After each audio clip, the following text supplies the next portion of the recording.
My grandmother sent me to Savannah State for two reasons. She sent me to get a degree and to go play in the NFL. And those were going to happen. I didn't know in which order they were going to happen, but they were going to happen.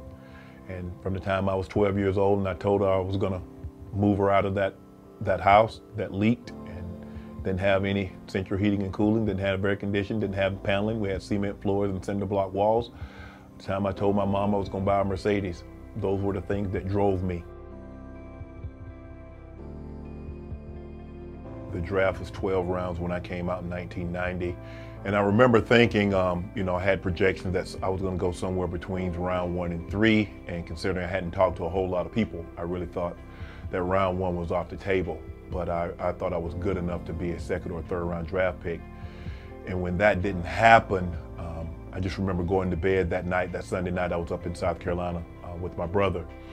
And I remember him walking in the room and telling me that we're going to be okay. I said, I went to the combine and I went to a lot of all-star games. And I said, there's not one guy that's a receiver or tight end that's better than I am. I'm better than those guys. I know I am. And he's like, all right, just sleep. Don't even worry about it. And I remember waking up the next morning. I was like, man, let's go just grab a workout. And so we went to the University of South Carolina and we were working out. I was lifting and someone said, Shannon, telephone. And I remember thinking to myself, I asked my brother, like, well, who knows I'm here? And I picked up the phone and it was the Broncos. And they said, we selected you in the 7th round. And so, are you excited? I said, I'm very excited. I said, I can't wait to get there and show you what I got. And finished my workout. I had a plane ticket waiting for me at the airport and I flew out to Denver and I was on the board for the last cut. And a coach of mine came to me and he told me, he said, Shannon, I'm not supposed to share this with you, but your name is on the board for being one of the final cuts. And he says, I just think you should go out there and give it your all tonight, because not only are you playing to try to make this team, everybody else is going to get the tape of this game and they're going to be watching it, so maybe you can flash something and someone else will pick you up if we release you. I remember driving to the stadium and it started to rain. And I'm thinking to myself, it's raining. We're not going to throw the football. I'm a receiver. How can I show what I can do if it's raining? And as the rain started to build, I knew I was going to be on special teams, and I knew I was going to probably play late in the ball game, probably the fourth quarters after the starters came out. And I needed the flash, and made a couple plays on special teams.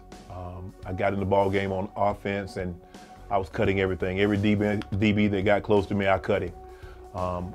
And I just remember thinking, did I do enough? And when I came over to work, the next day, and coach told me that my name was off the board, I remember thinking, and it stuck with me every day. I said, I need to go to practice every single day and give them one reason to keep me. Because in that game, that preseason game, I gave the Broncos one reason to keep me: I hustled. So I went from being a 7th round draft pick to barely making the team, to playing special teams, to going to 8 Pro Bowls, 4 first-team All-Pros, 3 Super Bowls, and going to the Hall of Fame. I wouldn't trade that experience for anything, because I think it helped shape the person that I became, and I know it definitely made me the player that I became. Shannon Sharpe, I'm out. You know what to do. Hit the subscribe button to become an official member of Club Shay Shay, where we always do something before 2 something.